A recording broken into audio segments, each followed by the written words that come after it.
Praise the lord. హల్లెలూయా. మన ప్రభువును రక్షకుడును అతి త్వరలో రానే యేసుక్రీస్తు వారి యొక్క పరిశుద్ధమైన నామంలో మీ అందరికీ శుభములు తెలియజేస్తున్నాను. I greet you all in the matchless name of Jesus Christ of Nazareth.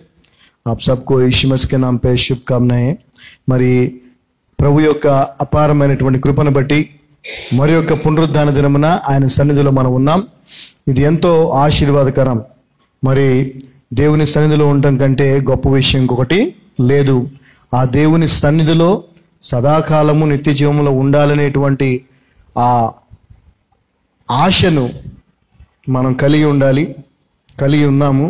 అటువంటి అవకాశాన్ని దేవుడు మనకి ఈ లోకములో సంఘము రూపంలో మనకు కల్పించాడు, ఆయన సన్నిధిలో ఉండేటువంటి అవకాశాన్ని. మరి ఈరోజు వాక్య భాగంలోనికి వెళదాం.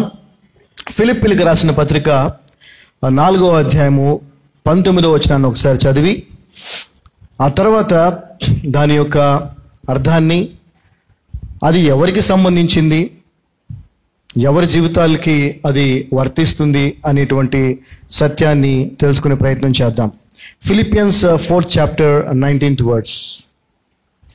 But my God shall supply all your need according to his riches in glory by Christ Jesus. కాగా దేవుడు తన ఐశ్వర్యము చొప్పున క్రీస్తు యేసునందు మహిమలో మీ ప్రతి అవసరమును తీర్చును. మీ అనేది జాగ్రత్తగా గుర్తుపెట్టుకోండి. మీ ప్రతి అవసరమును తీర్చును. సో మనం బైబిల్లో ఉన్న వాగ్దానాలన్నీ కూడా మనందరం మనవే అనుకుంటాం కదా, మనవే అనుకుంటాం. మీ అనగానే, మీ అంటే అక్కడ ఎవరు అనుకుంటున్నారు మీరు చెప్పండి? మనమే కదా. కానీ ఆ మనమే ఎప్పుడు అవుతాము అనేది మనం తెలుసుకోబోతున్నాం ఈ రోజున. హల్లెలూయా. ఓకే, చాలా వాగ్దానాలు ఉన్నాయి బైబిల్ గ్రంథంలో. అవన్నీ అందరికే కానీ కొందరికే. అది కూడా మళ్ళీ చెప్తున్నాను, అందరికే కానీ కొందరికే. ఆ కొందరు ఎవరు అని అంటే, మరి ఈ యొక్క వచనాన్ని మనం చూస్తే బట్ అనేటువంటి వర్డ్తో స్టార్ట్ అయింది. బట్ అనే వర్డ్తో స్టార్ట్ అయిందంటే దాని అర్థం ఏంటంటే, ఈ యొక్క వచనము పై వచనానికి లింక్ అయి ఉందని అర్థం. సో దీన్ని మనం ధ్యానించే ముందు కొన్ని బేసిక్ ప్రామిసెస్ ఏవైతే ఉన్నాయో, మనందరికీ బాగా తెలిసినటువంటి వాగ్దానాలు ఏవైతే ఉన్నాయో వాటిని కూడా ఒక్కసారి చూసి ధ్యానించి ఈ యొక్క వాక్య భాగంలోకి వద్దాం. ఓకే, మనందరికీ బాగా సుపరిచితమైనటువంటి వాక్యము, అదేవిధంగా వాగ్దానము. మనందరి ఇళ్లలో కూడా చాలా మంది ఇళ్లలో అది ఉంటుంది. ఏమనంటే, యెహోవా నా కాపరి, నాకు లేమి కలగదు.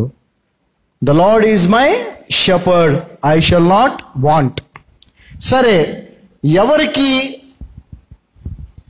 నాకు లేమి కలుగదు అని ఎవరు అనుకోగలరు? ఎవరు ఆ స్థితిలో ఉంటారు అని అంటే, the lord is my shepherd అని దావీదు ఏదైతే చెప్పాడో ఆ విధంగా యేసు ప్రభు వారిని కాపరిగా కలిగి ఉన్నవారు అందరూ కాదు, గుర్తుపెట్టుకోండి. యేసు ప్రభువుని కాపరిగా కలిగి ఉన్న వారికే ఏలేమి ఉండదు. నాకు లేమి లేదు. ఎందుకు? యెహోవా నా కాపరి కాబట్టి, యేసయ్య నా కాపరి కాబట్టి నాకు ఏలేమి ఉండదు అని మనం గోడల మీద రాసుకుంటాం, మాట్లాడుతూ ఉంటాం. వాగ్దానంలో మనకు అదే వచ్చుద్ది, చాలా సంతోషపడిపోతూ ఉంటాం. కానీ అది ఎవరికి నెరవేర్చబడుతుందంటే, యేసు ప్రభువుని కాపరిగా కలిగి ఉన్న వారికి మాత్రమే. యేసు ప్రభువుని కాపరిగా కలిగి ఉంటాం అంటే, గొర్రెలు ఏం చేస్తాయండి చెప్పండి? గొర్రెలు ఏం చేస్తాయి? కాపరి ఎటు వెళ్తే అటు. అది అంటే కాపరి అయినటువంటి యేసుక్రీస్తు మార్గములో నడిచే వారి జీవితంలోనే ఆ వాగ్దానం నెరవేర్చబడుతుంది. గుర్తుపెట్టుకోండి, అందరికి కాదు. వాగ్దానం అందరికి ఇవ్వబడింది, కానీ నెరవేర్చబడాలంటే ఆ మార్గంలో వెళ్ళాలి. గొర్రెలు మనం గమనిస్తే అవి తల కూడా పైకి ఎత్తవు కదా, తల కూడా పైకి ఎత్తి చూడవు. అవి తల దించుకొని వెళ్ళిపోతూ ఉంటాయి. అంటే వాటికి కాపరి మొహం కూడా కనపడదు. ఏం కనిపిస్తుంది వాటికి? కాపరి పాదాలు. ఆ పాదాలను అడుగులను చూసి వెళ్ళిపోతా ఉంటే వీటి అడుగులు చూసి మిగిలినవి కూడా వెళ్ళిపోతూ ఉంటాయి. మనము ఎప్పుడైతే మన ప్రభువు మనకు చూపించినటువంటి జీవిత విధానం అనేటువంటి ఒక మార్గం ఏదైతే ఉందో, క్రైస్తవ జీవిత విధానం అనే మార్గం, ఆ మార్గములో ప్రభువు పాదాలని వెంబడించే వారి జీవితంలో మాత్రమే ఆ యొక్క వాగ్దానము, ఆ యెహోవా నా కాపరి నాకు లేమి, అందరికీ కాదు. మరి కాపరి దగ్గర గొర్రెలు ఒక మందగా ఉంటాయి, అవునా? ఎలా ఉంటాయి? మందగా ఉంటాయి. ఇండివిజువల్గా ఉంటాయా? ఉండవు, ఒక మందగా ఉంటాయి. అందుకే కదా సంఘాన్ని కూడా మందతోనే దేవుడు పోల్చాడు.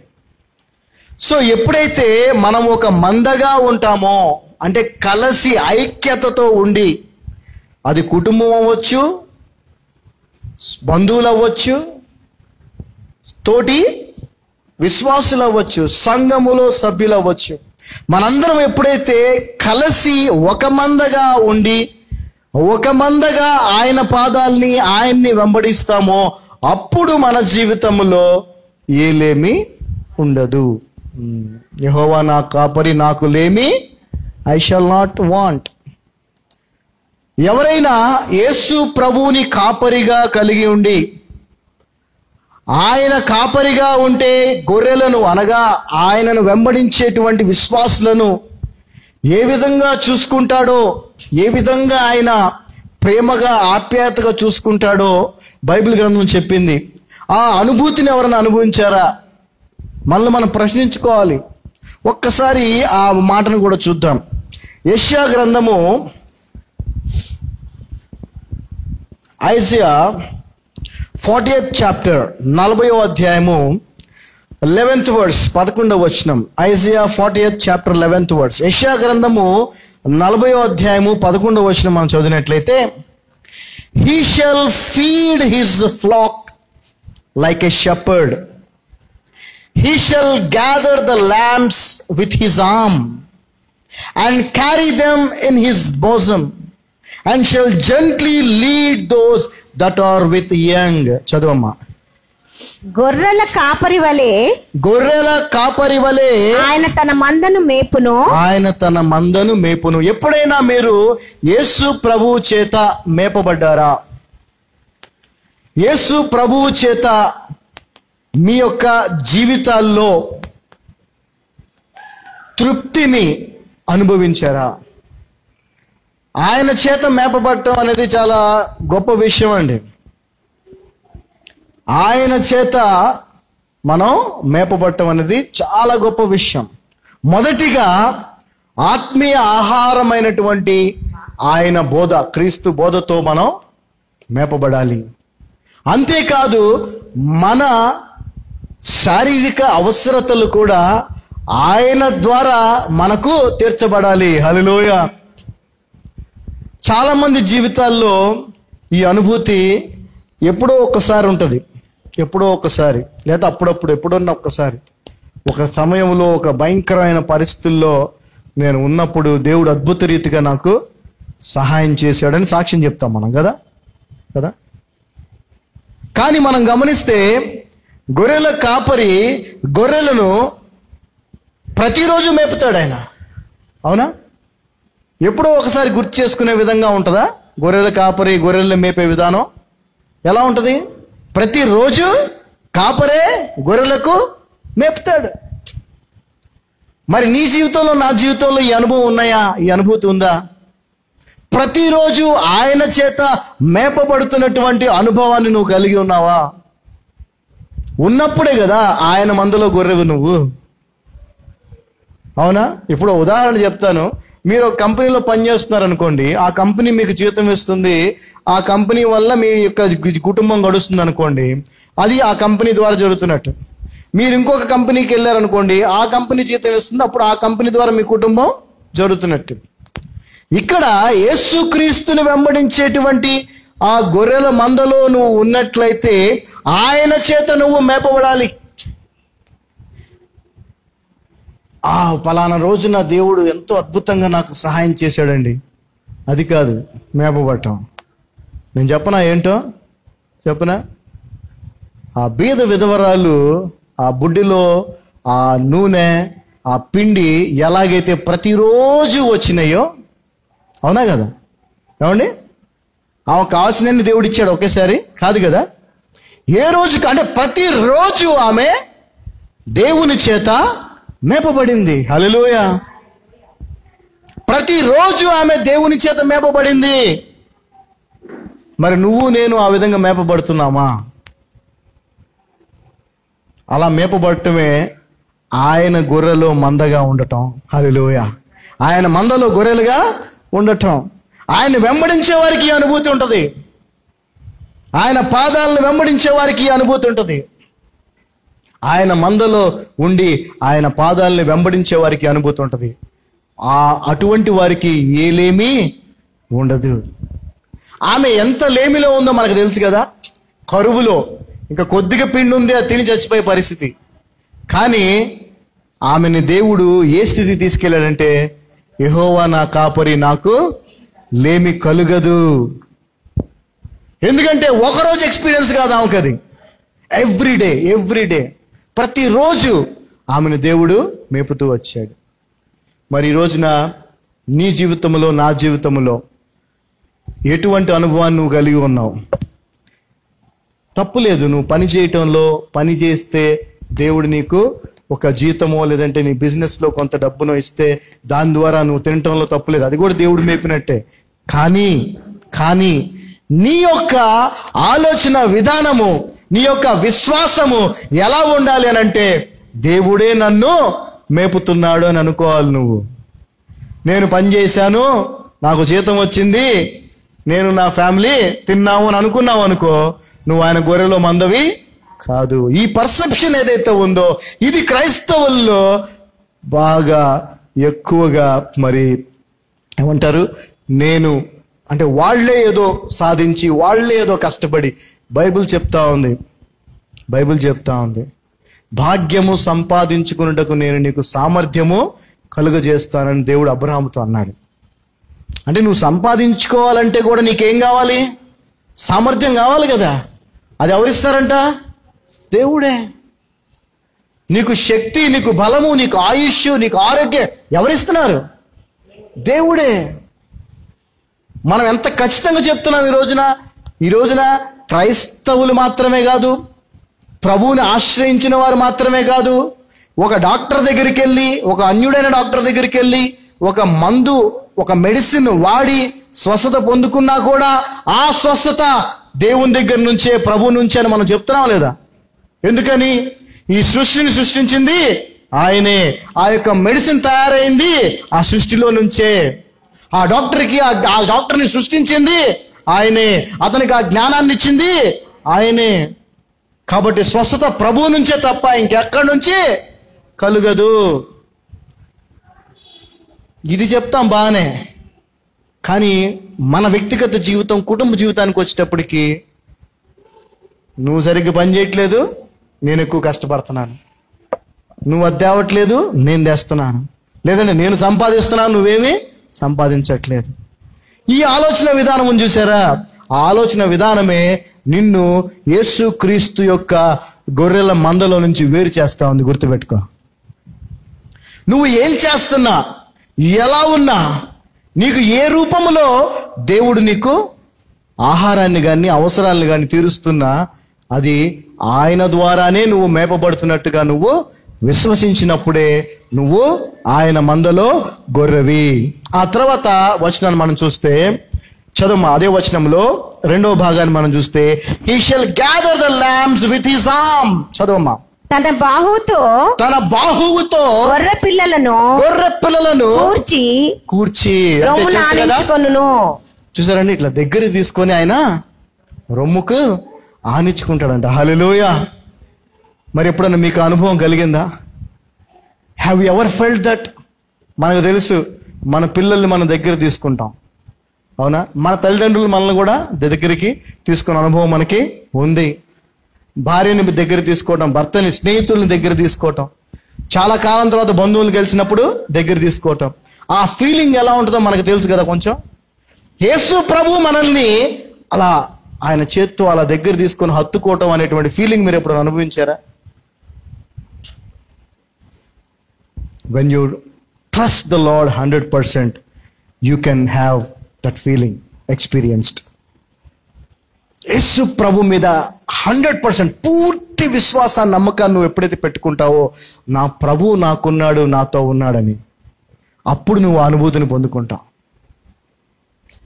అసలు ఈ అనుభవాలు లేవు, ఈ అనుభూతులు లేవు, లేకుండానే నేను యేసు ప్రభు నమ్మిన వ్యక్తిని, నేను క్రైస్తవుడిని, యేసు ప్రభుని వెంబడిస్తున్నాను అనేటువంటి మాటలు మాత్రం మనం చెప్పేసుకుంటున్నాం. ఆయన్ని వెంబడించేటువంటి మనకి ఆయన నుంచే ప్రతిదీ అనుగ్రహించబడతాయి. అంటే మనల్ని మేపుతాడు.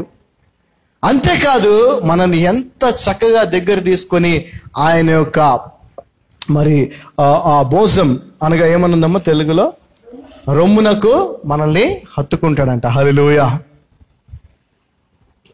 మనం ఒక ఫంక్షన్లో ఎవరినన్నా చాలా కాలం తర్వాత కలిసినప్పుడు అలా మనం హగ్ చేసుకున్నప్పుడు ఆ ఫీలింగ్ చాలా బాగుంటుంది.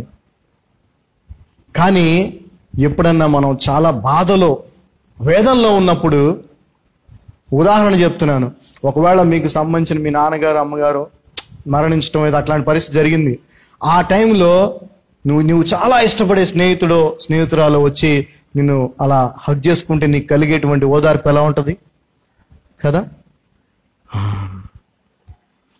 ఈ ప్రభువు కాపరిగా ఉండి తన గొర్రెలను ఏ విధంగా హత్తుకుంటాడో ఆ విధంగా హత్తుకునేటువంటి అనుభూతి నువ్వు కలిగి ఉన్నావా? అంటే ఆయనకు అంత దగ్గరగా నీ జీవితం ఉందా? ఉంటే దాన్ని నువ్వు అనుభవిస్తావు. ఉంటే ఆ ఆనందం నీలో ఉంటుంది. ఉంటే ఆ తృప్తి, ఆ సంతోషం చెప్పలేం, మాటల్లో చెప్పలేం. చాలామంది ఈ మధ్యకాలంలో మరీ ఎక్కువగా నాకు చాలా సన్నిహితంగా ఉండేవాళ్ళు, చాలా క్లోజ్గా ఉండేవాళ్ళు, నేను మాట్లాడే విధానం కానీ నా బిహేవియర్ కానీ చూసి అంటే జోక్గా అంటున్నారు కానీ వాస్తవం, అరే నువ్వు మామూలుడు కాదురా, నువ్వు మహా మనిషివిరా, నువ్వు మామూలు మనిషివి కాదురా అంటున్నారు. అంటే కొన్ని పరిస్థితులు వచ్చినప్పుడు వాళ్ళ రియాక్షన్ వేరుగా ఉంటుంది, నా రియాక్షన్ చాలా పీస్ఫుల్గాను కామ్గా ఉంటుంది.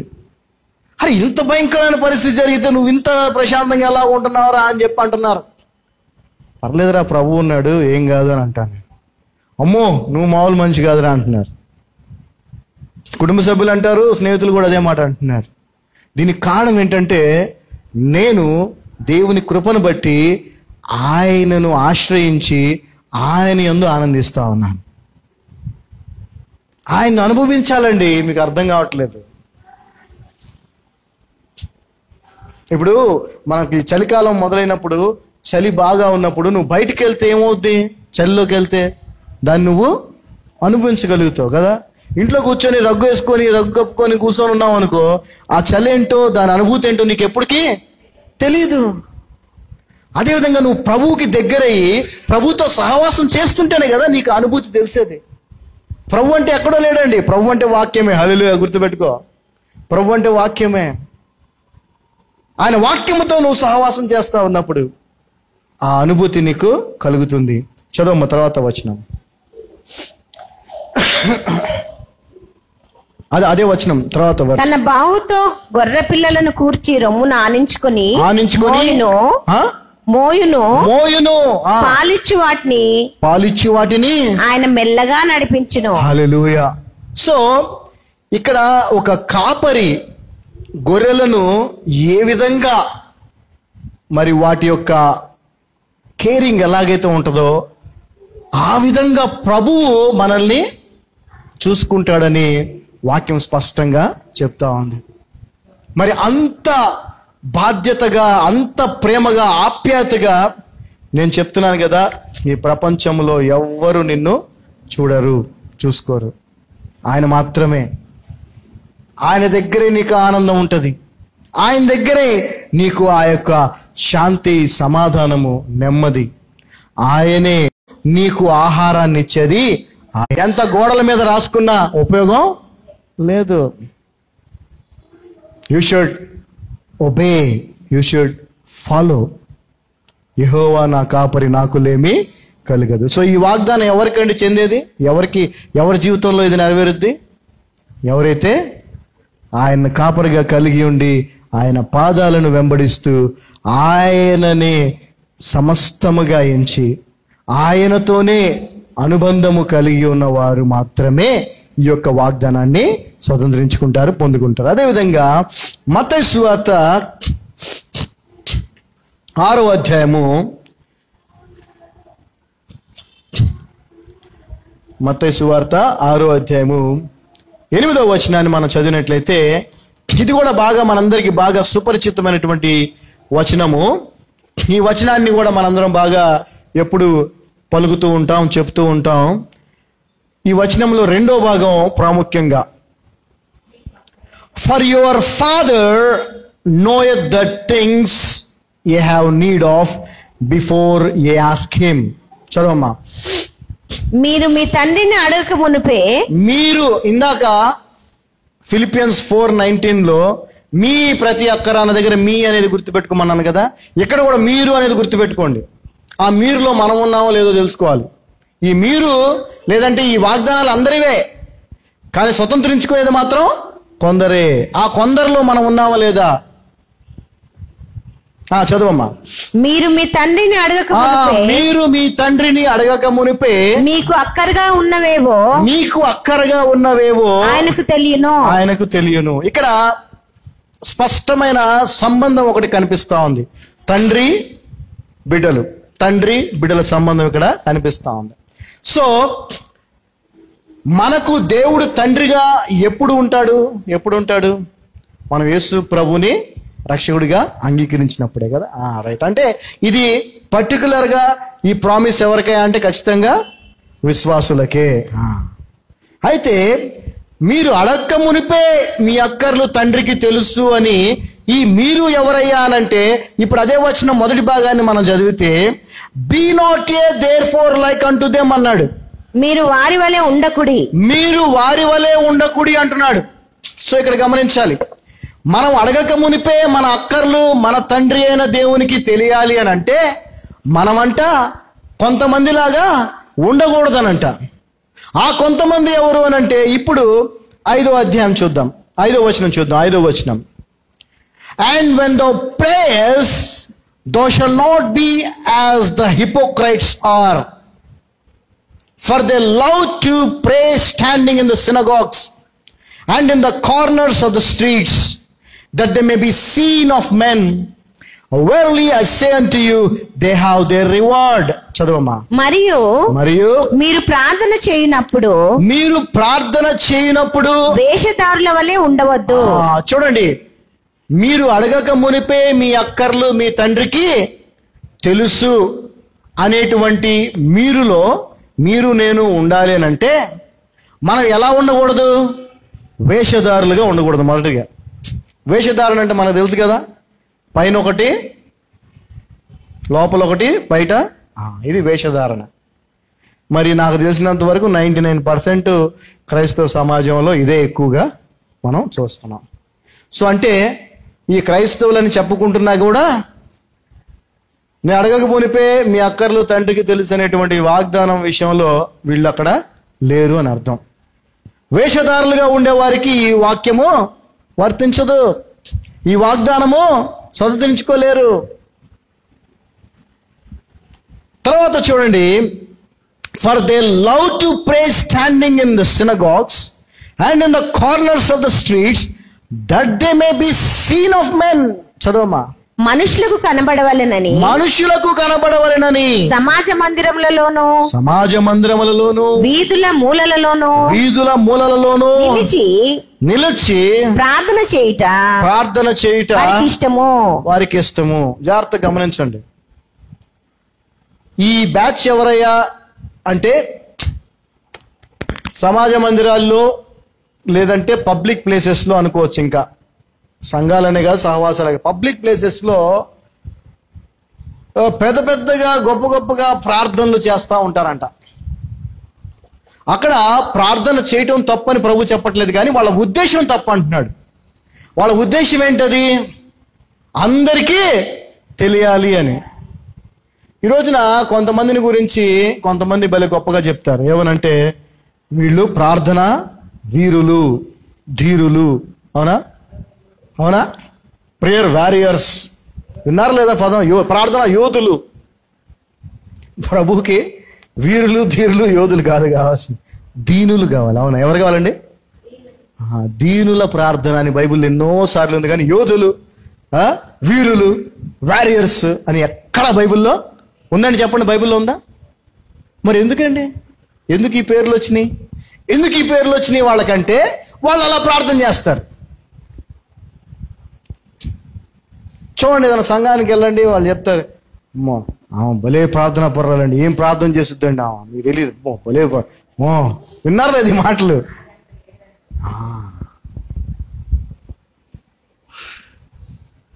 దయచేసి మాకు గమనించండి, జాగ్రత్తగా ఈ విషయంలో జాగ్రత్త పడండి.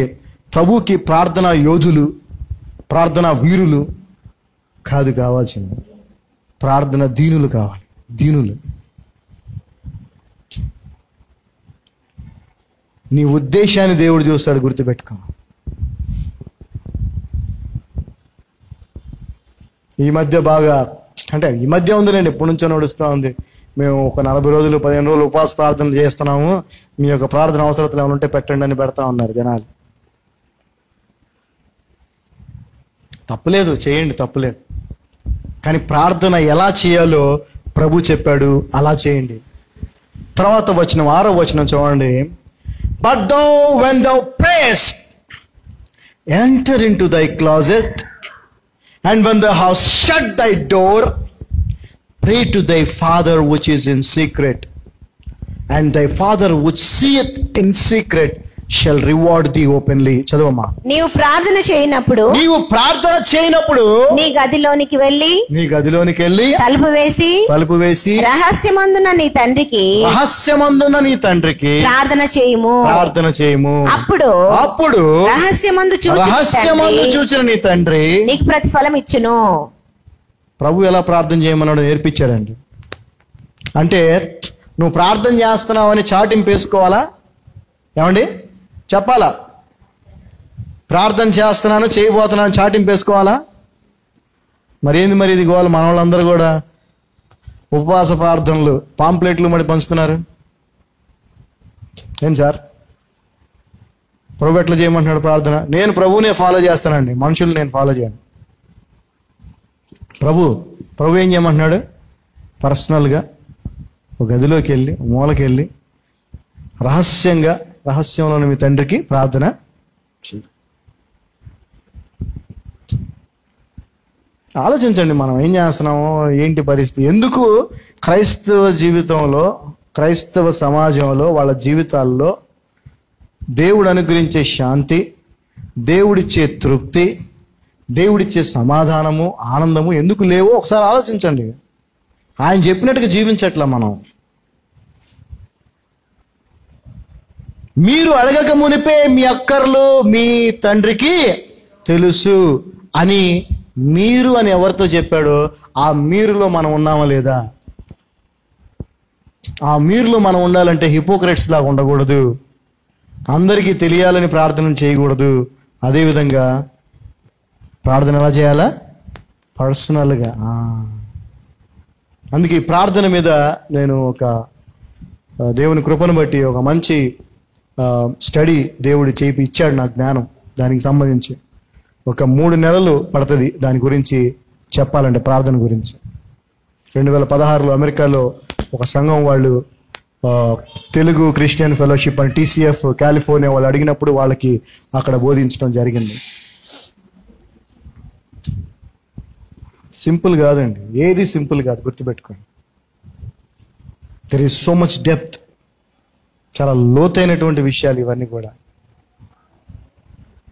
మీ చాటింపు వేసుకోమని చెప్పట్లే దేవుడు ప్రార్థన విషయంలో, సీక్రెట్గా వెళ్ళి చేయమంటున్నాడు. ఆ తర్వాత 7వ వచనం చూడండి, ఇంకా జాగ్రత్తగా గమనించండి. But when you pray use not vain repetitions.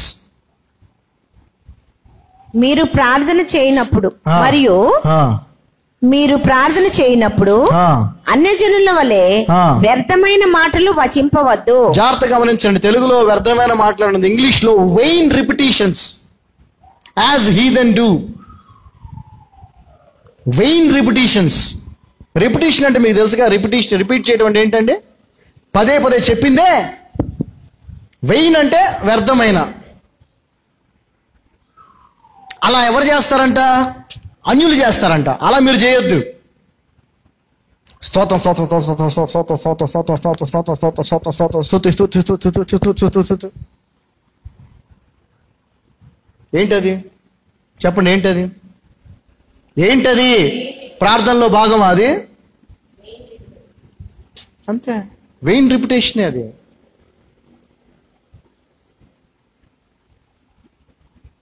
ఈ మధ్య మన వాళ్ళు పాటలు కూడా అలాగే అయిపోయినాయి. ఫారెన్ కల్చర్ టైప్లో వెళ్ళిపోయి హై రేంజ్ వాళ్ళు పాడుతుంటారు పాటలు. ఎప్పుడో మా బావ కొడుకు వాడు ఒక మ్యూజిక్ ఆల్బమ్ చేసి, క్రైస్తవ ఆల్బమ్ చేసి దాన్ని రిలీజ్ చేస్తుంటే వాళ్ళ చర్చిలో, వాళ్ళు ఏజీస్ చర్చికి వెళ్తారులేండి, గొప్ప చర్చ్. నన్ను కూడా రమ్మంటే వాడు ఆ సీడీ రిలీజ్ కదా నేను వెళ్ళా. సీడీ రిలీజ్ కదా నేను అక్కడికి వెళ్తే, అక్కడ సీడీ రిలీజ్ సరే పక్కన పెడితే వాళ్ళు ఆరాధన చేస్తున్నారండి. ఒకటే మాట, ఒకటే పదం, గ్లోరీ గ్లోరీ అనే పదం చూస్తున్నారు. గ్లోరీ అనే దాన్ని ఇక గ్లోరీ గ్లోరీ గ్లోరీ గ్లోరీ పావు గంట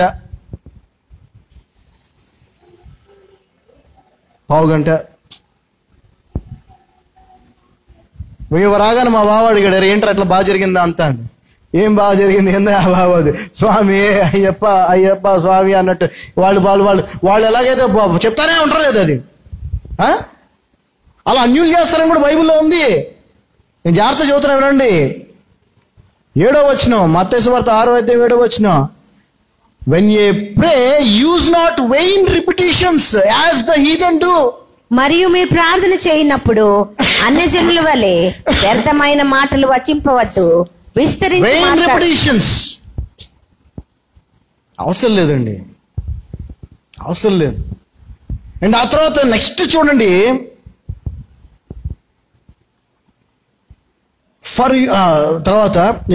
ఫర్ దే థింక్ దట్, ఎందుకు వాళ్ళు అలా చేస్తారంటే, ఏది స్తుతి స్తుతి స్తుతి అట్లా ఎందుకు చేస్తారంటే, ఫర్ దే థింక్, వాళ్ళు అనుకుంటారంట ఏమని, that they shall be heard for their much speaking. విస్తరించి మాట్లాడుట వలన తమ మనవి వినబడునని వారు తలంచుచున్నారు. ఉద్దేశం ఏంటంట, అలాగా గంటలు గంటలు గంటలు గంటలు గంటలు అంటం వల్ల దేవుడు వింటాడని అనుకుంటారంట వాళ్ళు. ప్రభుకి నవ్వు వస్తుంది నిజంగా. అంటే చూసుంటాడు, చాలా సంఘాల్లో చూసుంటాడు ప్రభు కూడా, కానీ చెప్పేవాళ్ళు లేరుగా. ఇది చెప్పేవాళ్ళు ఎవరున్నారు మనకి? అదే కరెక్ట్ ఏమో అనుకున్నాం అప్పుడు దాకా మనం. ఇది యేసు ప్రభు చెప్తుందండి. ఇప్పుడు ఈ మాటను నేను, ఈ వాక్యాన్ని, ఇదే వచనాన్ని తీసుకెళ్ళి ఇప్పుడు ఈ యొక్క వీడియోని మీరు షేర్ చేయండి. ఎవరికన్నా ఇలాంటి చేసేవాళ్ళకి షేర్ చేయండి. వీడెవడో దుర్బోధకుడు వచ్చేసాడు, సాతాను బోధకుడు అనేస్తారు నన్ను. ఎందుకనంటే వాళ్ళు అదంతా చేస్తా ఉన్నారు, దానికి అలవాటు పడిపోయారు, దాన్ని మార్చుకోలేరు వాళ్ళు. అలా చేయకూడదని చెప్తే నచ్చదు వాళ్ళకి. ఎక్కువగా మాట్లాడి, ఎక్కువ అంటే చెప్పాను కదా, గంటలు గంటలు గంటలు గంటలు ప్రార్థన చేస్తారంట. నాకైతే అలాంటి ప్రార్థన రాదు.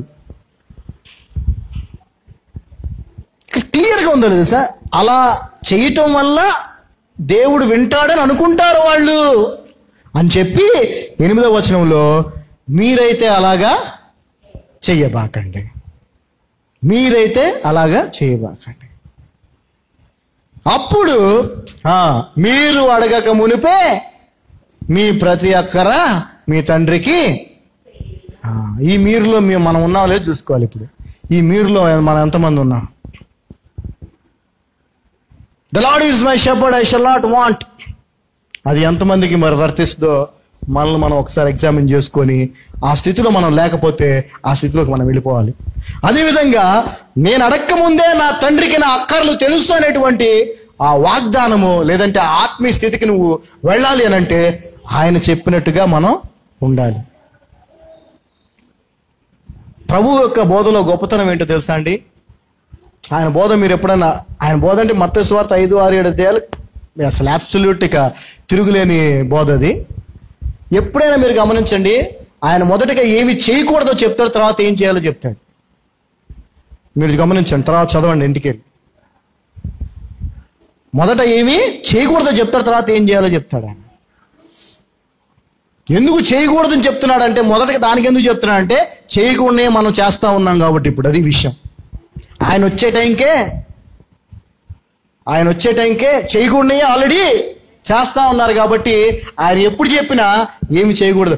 ఈ లోకంలో మీకోసం ధనము కూర్చుకొనవద్దు అని ముందే చెప్పాడు. తర్వాత వచనంలో పరలోకంలో మీకోసం ధనాన్ని కూర్చుకోండి అంటే ఏమి చేయొద్దో ముందు చెప్తాడు. భయపడకుడి, ధైర్యం తెచ్చుకునుడి అంటే ఏం చేయొద్దో ముందు చెప్తాడు, తర్వాత ఏం చేయాలో చెప్తాడు.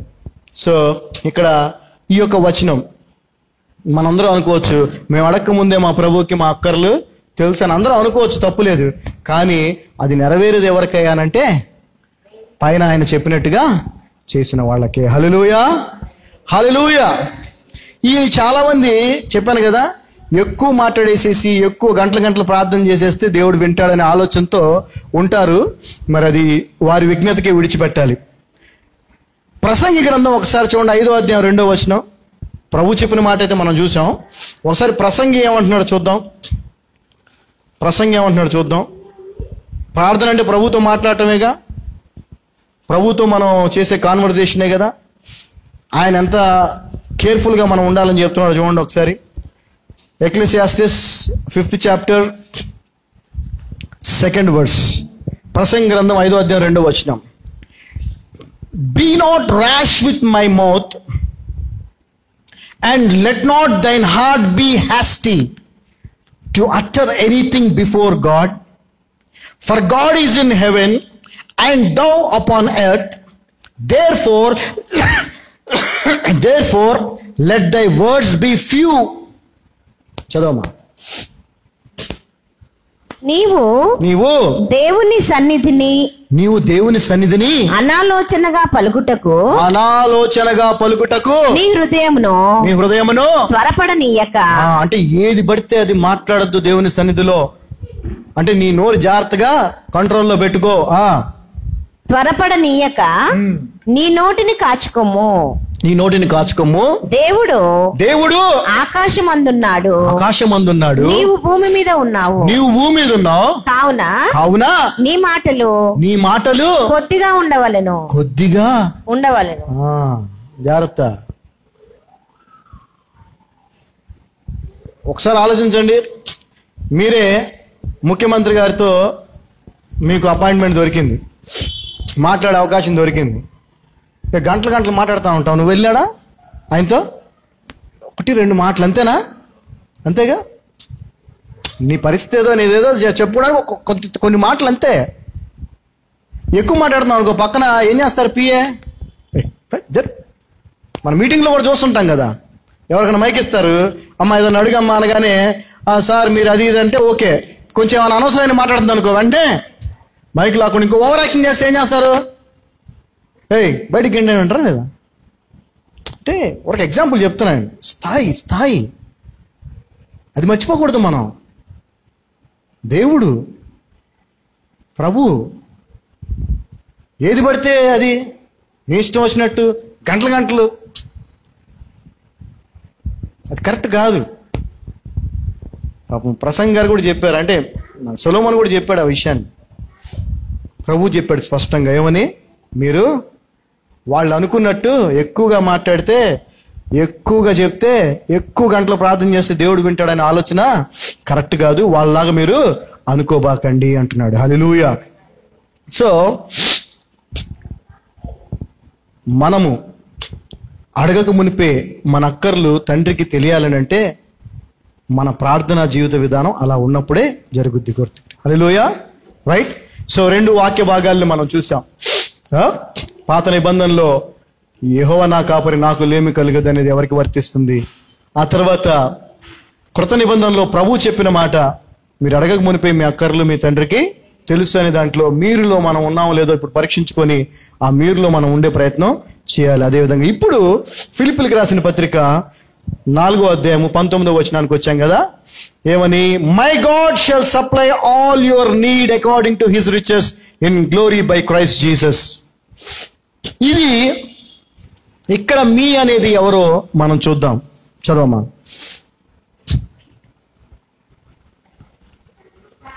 కాగా దేవుడు తన ఐశ్వర్యము చొప్పున క్రీస్తు యేసునందు మహిమలో మీ ప్రతి అవసరమును తీర్చును. ఇది వాక్యం ఎంతమంది చెప్తారో పాస్టర్లు ఈ వాక్యం కదా, ఈ భాగం, ఈ వర్స్ చెప్పేసి మీకు ఖచ్చితంగా దేవుడు చేసేస్తాడని చెప్పేస్తా ఉంటారు. అయితే దీనికి సంబంధించి ఆ మీ అనే వాళ్ళల్లో ఆ ఎవరనేది తెలుసుకునే ప్రయత్నం చేద్దాం. 10వ వచనం నుంచి ఒకసారి చదువుదాం మనం. Let's read 4th chapter, Philippians 4th chapter from 10th verse. 10వ వచనం నుంచి. అందరూ కాదండి, కొందరే, ఈ మీలో కొందరే. ఎవరయ్యేవారంటే పౌలు గారు ఫిలిప్పీలకి ఈ పత్రిక రాస్తున్నాడు. ఈ 10వ వచనంలో ఆయన అంటున్నాడు, but I rejoiced in the lord greatly that now at the lost your care of me hath flourished again, wherein you are also careful but ye lacked opportunity. చదవమ్మా. నన్ను గూర్చి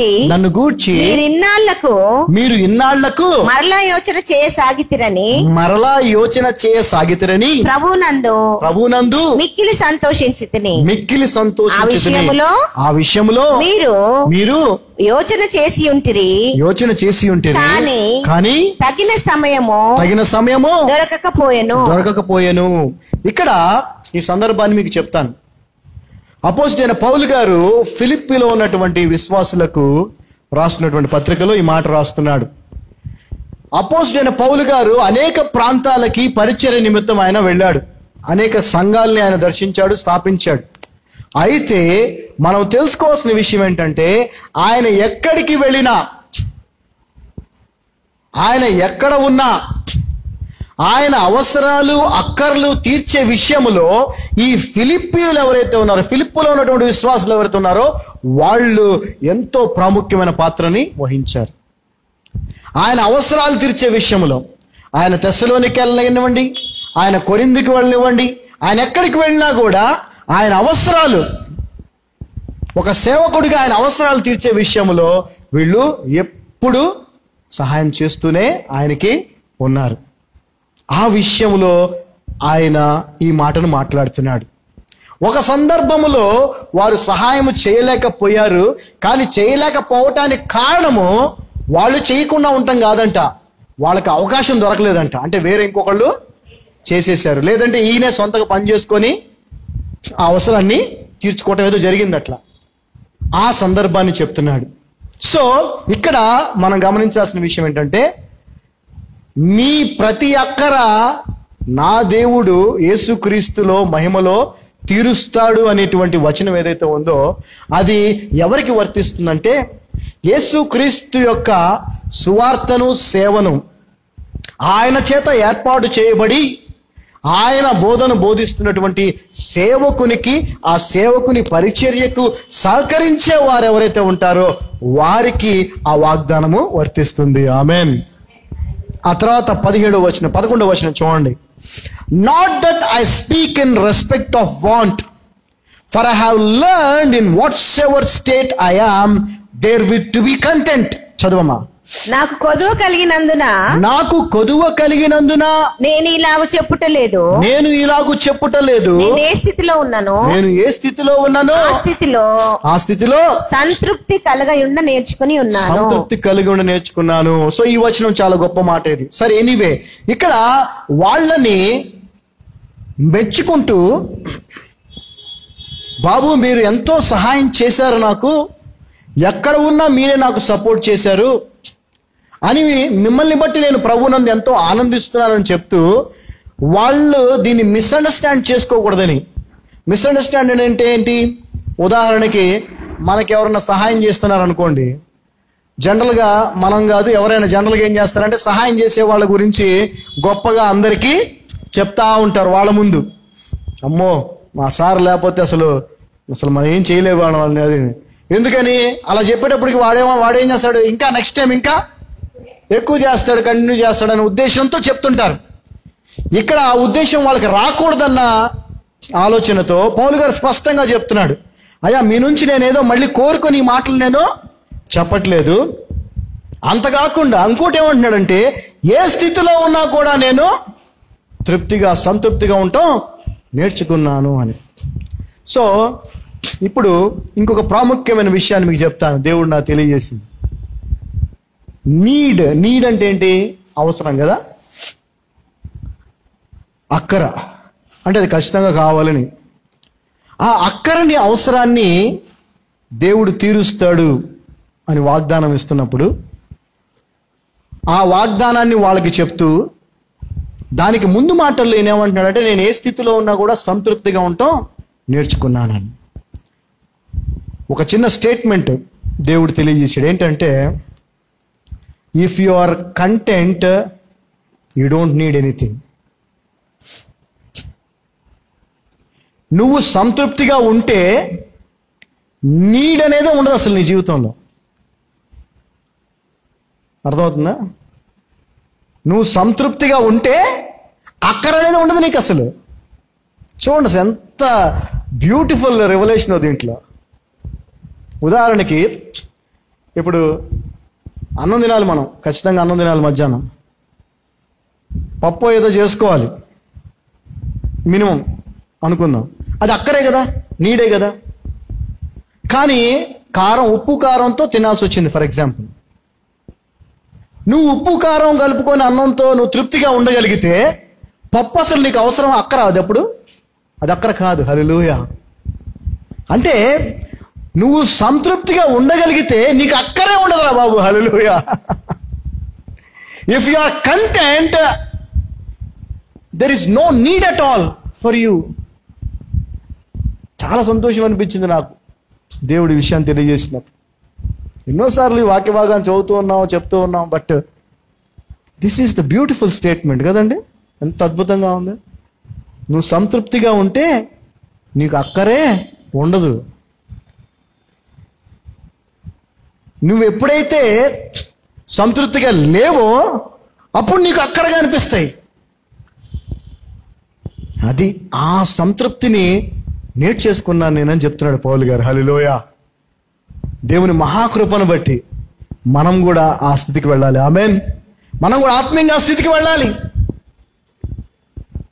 we have to wear something. మనం ఏదో ఒకటి వేసుకోవాలి, బట్టలు, ఒళ్ళు కాచుకోవడానికి, అవునా, చలిని కాచుకోవడానికి ఏదో ఒకటి వేసుకోవాలి కదా. ఏదో ఒకటి వేసుకోవడానికి ఉంటే నాకు చాలు అనే తృప్తి నీకు ఉందనుకో, నీకు ఇంకా వేరే అవసరం ఉంటుంది నీకు. అసలు నీ దగ్గర, నీ ఇంట్లో, మన క్రైస్తవులలో ఉన్న బట్టలన్నీ కనుక మనం కనుక డొనేషన్ చేస్తే, బట్టలు లేని వాళ్ళు ఎవరన్నా ఉంటే ప్రపంచంలో అందరికీ బట్టలు సంవత్సరాల తరబడి వచ్చేస్తాయి. అన్ని బట్టలు ఉంటాయి మన దగ్గర. కానీ పండగ కదా, అంటే పండగ కూడా కొనుక్కోకూడదా? చెప్తున్నాను, టాపిక్స్ అలా ఉంటాయి కదా. పండగ అండి, సంవత్సరానికి ఒకసారి వస్తుంది పండగ, ఇప్పుడు కొనుక్కోవడానికి కూడా డబ్బులు లేవంటే ఎట్లా అంటారు. యాక్చువల్గా అది అక్కర కాదు, నీడ్ కాదు. నీడ్ అంటే ఏంటి? అది లేకపోతే కష్టం అని అర్థం. అసలు బట్టలే లేవనుకో నీకు, then you need some clothing. ఉందనుకో, ఇంకోటి అక్కడ నీకు అవసరం లేదు. సో ఉన్న దాంతో సంతృప్తి కలిగి ఉండటం అనేది దేవుని దగ్గర పౌలు గారు నేర్చుకున్నాడు. మనం కూడా నేర్చుకోవాలి. ఆమేన్. హల్లెలూయా.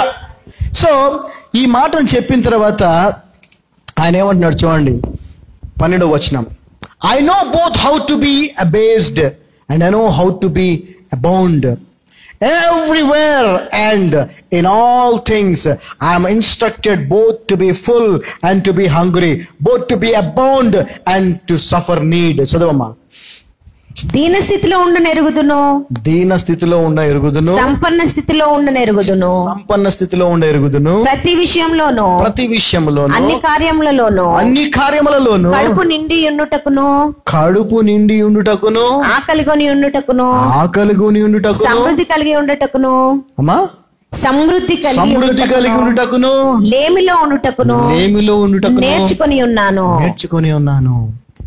సో ఏ స్థితిలో ఉన్నా కూడా సంతృప్తిగా ఉండటం నేను నేర్చుకున్నాను అంటున్నాడు. when you are content you need nothing. జాగ్రత్త గుర్తుపెట్టుకోండి. if you are content you need nothing. నువ్వు సంతృప్తిగా ఉంటే నీకు ఏమీ అక్కర్లేదు, ఏమీ అక్కర్లేదు. హల్లెలూయా. సో ఎలాంటి పరిస్థితుల్లో ఉన్నా కూడా నేను తృప్తిగా ఉండటం నేర్చుకున్నాను అంటున్నాడు. అందుకే తిమోతికి రాసిన పత్రికలు చాలా ప్రాముఖ్యమైనవండి. పౌలు గారు తిమోతికి రాసిన పత్రికలు చాలా ప్రాముఖ్యమైనవి. అందులో చాలా గొప్ప గొప్ప విషయాల్ని ఆయన సేవకుని కొరకు ప్రత్యేకంగా రాశాడు. అందులో ఒక వచనాన్ని మనం చూద్దాం. తిమోతికి రాసిన మొదటి పత్రికలో, తిమోతికి రాసిన మొదటి పత్రిక 6వ అధ్యాయము 6వ వచనం మనం చూసినట్లయితే, but godliness with contentment is great gain అన్నాడు అక్కడ ఆయన.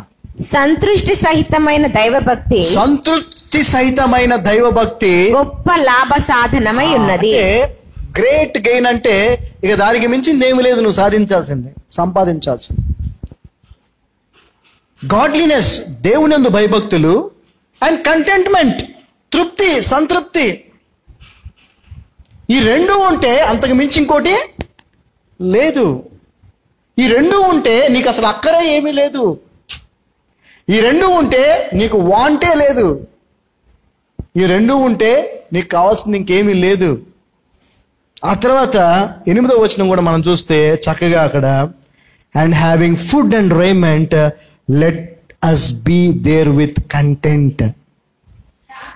కాగా అన్న వస్త్రములు కలవారై ఉండి, అన్న వస్త్రములు కలవారై ఉండి వాటితో తృప్తి పొంది యుందుదము. తృప్తి పొంది యుందము. ఇది అందరూ ఒకసారి చదవండి అమ్మ, ఒకసారి అందరు తెలుగులో చదవండి. కన్ఫెషన్ ఇది. కాగా అన్న వస్త్రములు కలవారై ఉండి తృప్తి పొంది యుందుదము. చాలా, అంతకంటే ఏమైనా కావాలా? అది చాలా అంటున్నాడు దేవుడు. కానీ చాలదే మనోళ్ళకి. అదే కదా బాధ, అదే బాధ. అందుకే జీవితాలు సర్వనాశనం చేసుకుంటున్నారు. అందుకే జీవితాల్ని ఏమంటారు, దుఃఖప్రాయము లేదంటే దుఃఖమయం చేసుకుంటున్నారు. వేదనలు, టెన్షన్లు, అసలు ఏమంటారు, ఏదో. Please be content. If you are content you need nothing. If you are content you need nothing. You need nothing. 13వ వచనం. Come back to Philippians 4th chapter 13th verse. ఈ వచనాన్ని కూడా మనోళ్ళు బాగా వాడేస్తారు కదండి, చాలా గొప్పగా వాడేస్తారు ఈ వచనాన్ని కూడా. నన్ను బలపరచువాని యందు నేను సమస్తము కదా, I can do all things through Christ which strengthens me. ఇక్కడ చూడండి, సందర్భం ఏంటి? సందర్భం ఏంటి? వాళ్ళు ఈయన అవసరాలు అక్కర్లు తీర్చినటువంటి సందర్భం. దాన్ని రాస్తూ, నేను ఏ స్థితిలో ఉన్నా కూడా సంతృప్తిగా ఉండటం నేర్చుకున్నాను అని చెప్తూ, ఇక్కడ 13వ వచనం ఏమంటున్నాడంటే, నేను ఏదైనా చేయగలను, సమస్తము చేయగలను. ఎందుకని? నన్ను బలపరచువాని యందు నేను సమస్తము. సో ఈ వచనాన్ని మనోళ్ళు బాగా వాడేస్తూ ఉంటారు, సేవకులు కానీ అందరూ వాడేస్తూ ఉంటారు. ఏమండి, నువ్వు నేను ఏదైనా చేయగలమా? చెప్పండి ఒకసారి. ఈ వచనాన్ని నువ్వు చెప్తే ఒక క్రిస్టియానిటీకి వ్యతిరేకంగా ఉన్నోడు వచ్చి, ఏంద్రా నేను ఏదైనా చేయగలను అంటున్నావు కదా, సరే ఇది చేయరా అంటే చేయగలవా నువ్వు? మరి చేయలేంగా. దాని అర్థం ఏంటో తెలుసా? ద మీనింగ్ ఆఫ్ దట్, నన్ను బలపరచువాని యందు నేను సమస్తము చేయగలను అంటే దాని అర్థం ఏంటంటే, నేనేమైతే చేస్తున్నానో, నేను చేస్తున్నదంతా కూడా నన్ను బలపరుచుతున్నా నా ప్రభువు వల్లే చేస్తున్నాను అర్థం. అది చెయ్యగలను కాదు, నేనేదైతే చేస్తున్నానో సమస్తము, గాలి పీల్చుకోవటం దగ్గర నుంచి మాట్లాడటం దగ్గర నుంచి సమస్తము నన్ను బలపరిచే నా ప్రభువు వల్లే చేయగలుగుతున్నాను. హల్లెలూయా. నేను ఉద్యోగం చేశాను, నేను పని చేశాను, నేను వంట చేశాను, నేను కష్టపడ్డాను, నేను అది చేశాను, నేను నేను నేను నేను నేను క్రైస్తవుల్లో కూడా ఇదే. నేనే ఎక్కువ చూసుకుంటున్నాను ఇంట్లో అంతా, నేనే ఎక్కువ చేస్తున్నాను, నేను నేను నేను అది పోవటం కోసం చెప్పాడు ఇది ఆయన. సరే, నువ్వు మొత్తం చేయగలవా? చేయలేవు కదా. ఏమి చేయగలవు? అన్నీ చేయగలవా? చేయలేవు. నువ్వేమైతే చేస్తున్నావో అది నువ్వు చేయట్లే, నిన్ను బలపరిచే ప్రభువు నీలో ఉన్నాడు కాబట్టి నువ్వు చేస్తున్నావు. హల్లెలూయా.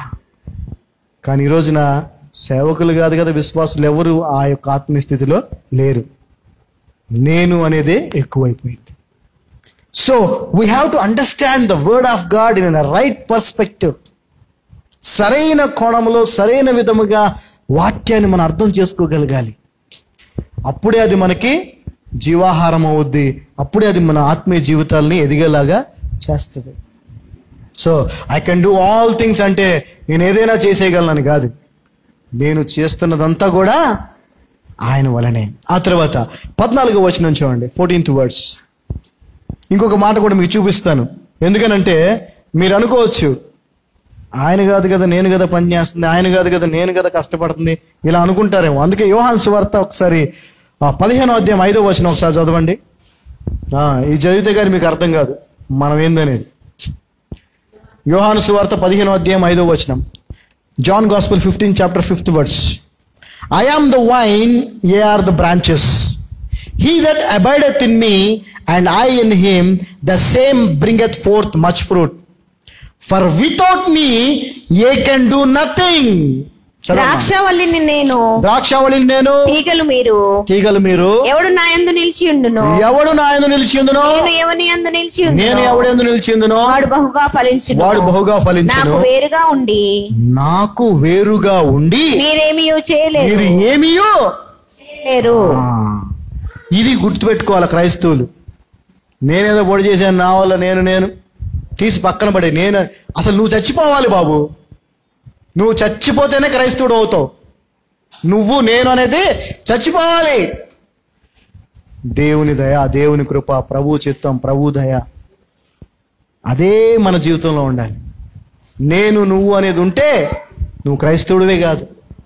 ఆయనకి వేరుగా ఉండి మనం ఏమీ చేయలేం.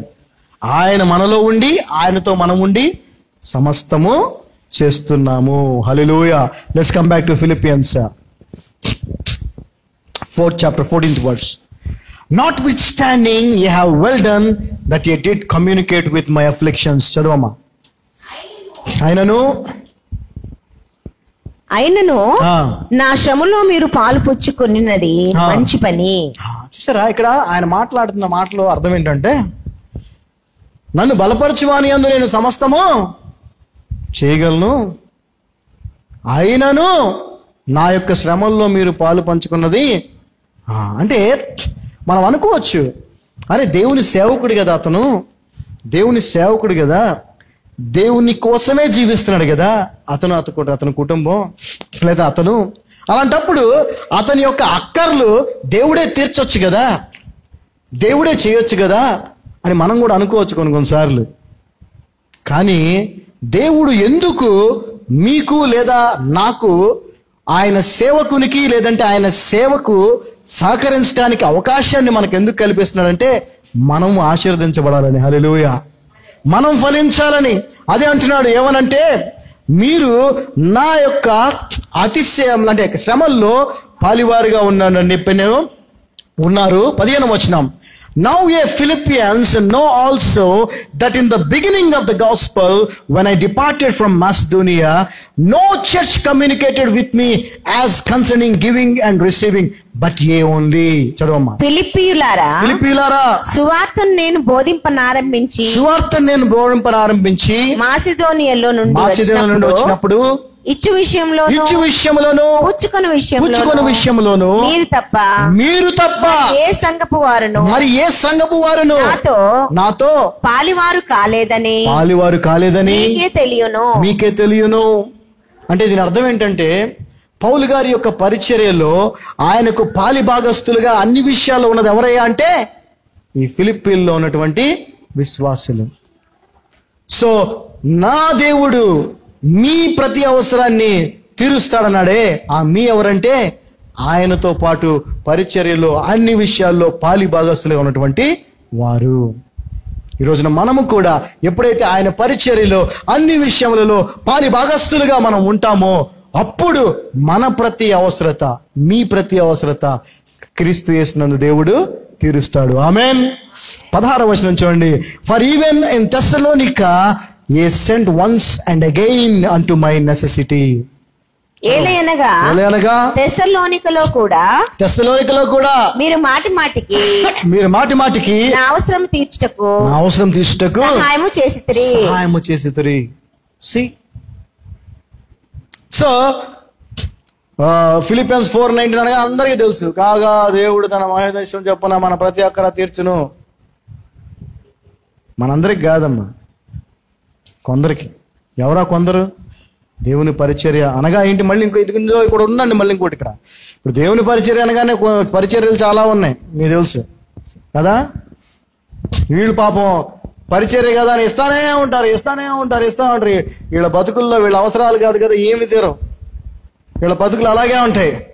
ఆయన మామూలుగా Maruti Omni second hand 30,000 car నుంచి 3 కోట్ల కారుకి వెళ్ళిపోతాడు ఆయన.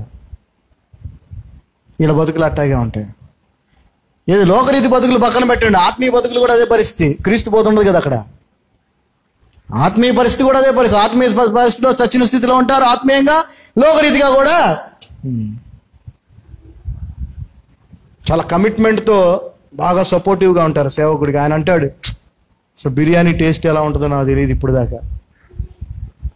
మొన్న వీడియో చూసా, సతీష్ కుమార్ అంటున్నాడు ఆయన ఎప్పుడు తెలియదు బిర్యానీ ఎలా ఉంటుందో మాకు తెలియదు తెలుసా మీకు, మా ఫ్యామిలీకి ఎప్పుడు తినలేదు బిర్యానీ అంటున్నాడు. అంత దీనమైన ఒక 2 రేకుల షెడ్లో మేము ఉంటాం తెలుసా అంటున్నాడు. ఇప్పుడు ఉంటున్నాడు ఆయన. సో ఎనీవే చెప్తున్నా, just try to understand where you are sowing. నువ్వు విత్తేది ఎక్కడ విత్తున్నావు జాగ్రత్త చూసుకో. పౌలు గారు లాంటి పరిచర్య చేసేవాళ్ళు పరిచర్యలు నువ్వు విత్తితే ఖచ్చితంగా మీ ప్రతి అవసరత అక్కడ తీర్చబడతాయి. ఏ దొంగోడి చేతికి ఇస్తే, దోచుకునేవాడికి ఇస్తే వాడు దోచుకుంటూనే ఉంటాడు. నీ పరిస్థితి అలాగే ఉంటుంది. So be careful. చూడండి ఏమంటున్నాడు, not because I desire a gift but I desire fruit that may bound to your account. చదువు 17వ వచనం. నేను ఈవిని అపేక్షించి మీ దగ్గర నుంచి ఏదో కోరుకొని మిమ్మల్ని పొగడట్లేదు, లేదంటే మీరు నాకు చాలా సహాయం చేశారని నేను చెప్పట్లేదు. ఇలాగ చెప్పట్లేదు కానీ మీ లెక్క అంటే మీరు ఏదైతే పరిచర్య నిమిత్తము మీరు సపోర్ట్ చేశారో ఆ లెక్కకు విస్తార ఫలము రావాలనని అపేక్షించి చెప్పుచున్నాను. హల్లెలూయా. సో ఎప్పుడైతే నీవు దేవుని పరిచర్యకు అనగా నిజమైన దేవుని సేవకుని యొక్క క్రీస్తు బోధించబడేటువంటి సంఘము యొక్క పరిచర్యలో నువ్వు పాలి భాగస్తురాలుగా ఉంటావో అప్పుడు నువ్వు విస్తారముగా ఫలిస్తావు అంట. హల్లెలూయా. ఈ విస్తారంగా ఫలించడం అంటే మళ్ళీ డబ్బులు, బంగారం, ఆశీర్వాదం ఈ కాదండి. ఆత్మ ఫలం అనేటువంటి ఫలం ఉంది కదా, ఆ ఫలమును విస్తారముగా నువ్వు ఫలిస్తావు. యోహాను సువార్త 15వ అధ్యాయం 8వ వచనం చెప్తా ఉంది, మీరు బహుగా ఫలించటం వలన నా తండ్రి మహిమపరచబడును. ఆమేన్. బహుగా ఫలించడం అంటే it's not about physical worldly riches, it's about spiritual attributes of the Spirit of God which was given to us, showing it through our life to the people around us. పరిశుద్ధాత్మ యొక్క ఫలము ఏదైతే ఉందో దాని గుణగణాలని మన జీవితం ద్వారా చుట్టుపక్కల ఉన్న వాళ్ళకి మనం తెలియజేయటం ఫలించటం అంటే. హల్లెలూయా. అలా మీరు ఫలించాలని మీకు నేను ఆపేక్షిస్తున్నాను అంటున్నాడు. హల్లెలూయా, కోరుకుంటున్నాను. అండ్ తీతుకు రాసిన పత్రిక 3వ అధ్యాయం 14వ వచనం ఒకసారి చదవండి. Titus 3rd chapter 14th words. And let ours also learn to maintain good works for necessary uses, that they be not unfruitful. చదవమ్మా.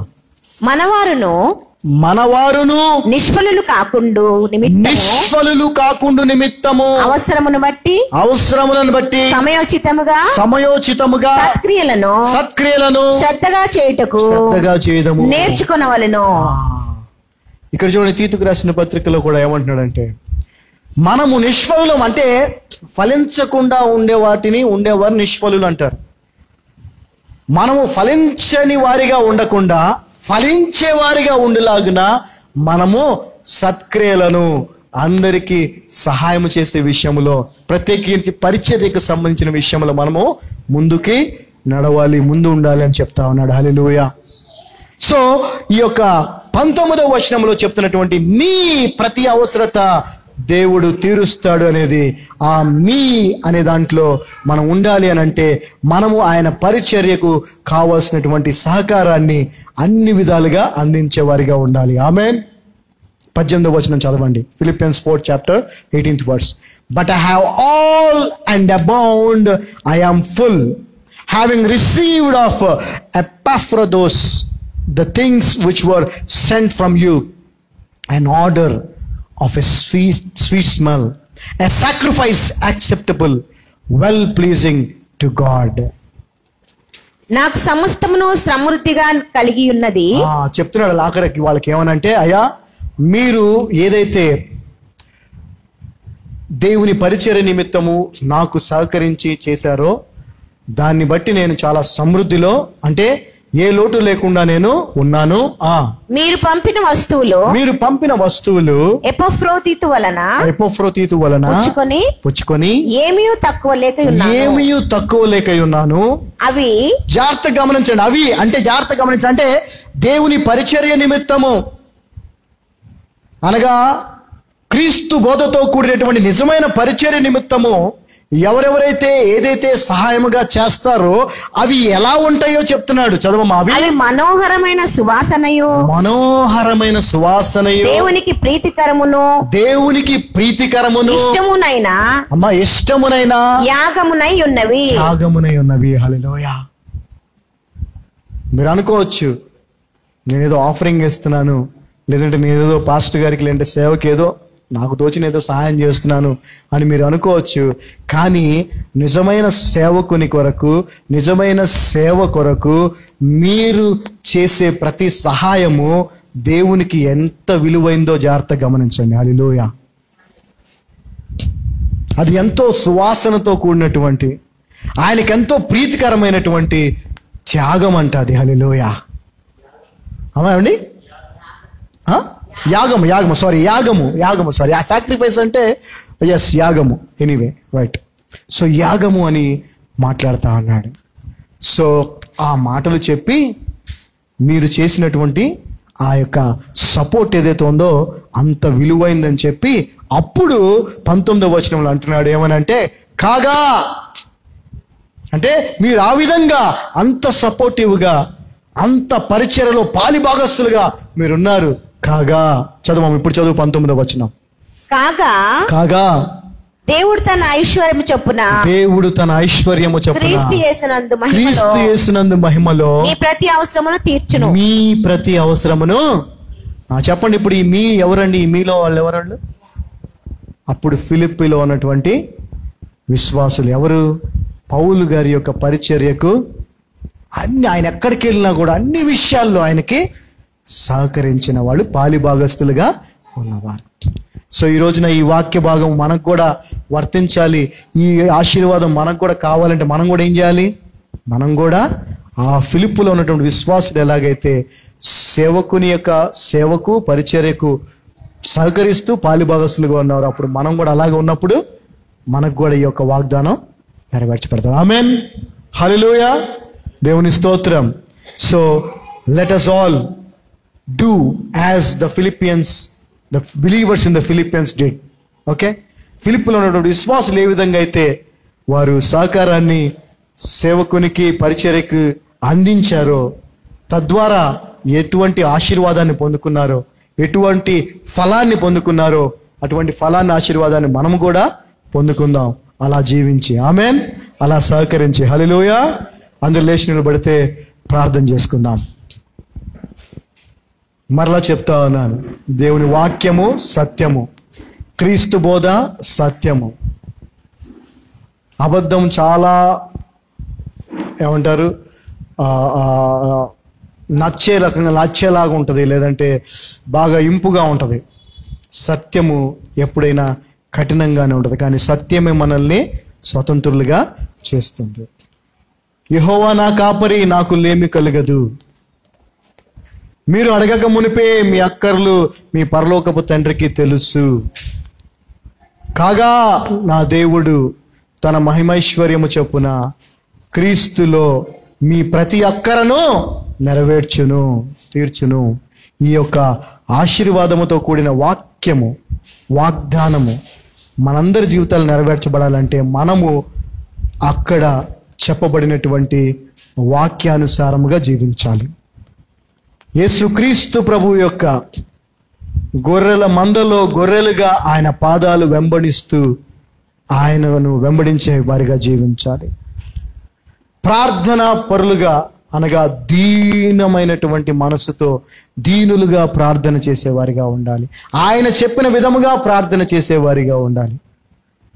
అంతేకాకుండా మన ప్రతి అవసరత అక్కర యేసుక్రీస్తు ప్రభువులో తీర్చబడులాగున మనము ఆయన ఏర్పాటు చేసుకున్నటువంటి సేవకుని యొక్క పరిచర్యలో పాలిభాగస్తులుగా ఉన్నప్పుడు అది ఆయనకి ఎంతో మధురమైన సువాసనగా, ఆయనకెంతో ప్రీతికరమైనదిగా, ఆయనకెంతో ఇష్టమైనటువంటి యాగముగా అది ఉంటుంది అని దేవుడు మనకు తెలియజేశాడు. కాబట్టి మనందరము కూడా దేవుని మహాకృపను బట్టి ఈ వాక్యానుసారంగా జీవించి సంతృప్తిగా ఉండటం నేర్చుకున్నటువంటి ఆత్మీయ స్థితికి మనం కూడా వెళదాం. Amen, amen. యేసయ్య మాకు సహాయం చేసి ఈ వాక్యానుసారమైన జీవితాన్ని మాకు అనుగ్రహించమని నజరేయుడైన యేసు నామమున ప్రార్థిస్తున్నాం తండ్రి. Amen, amen, amen.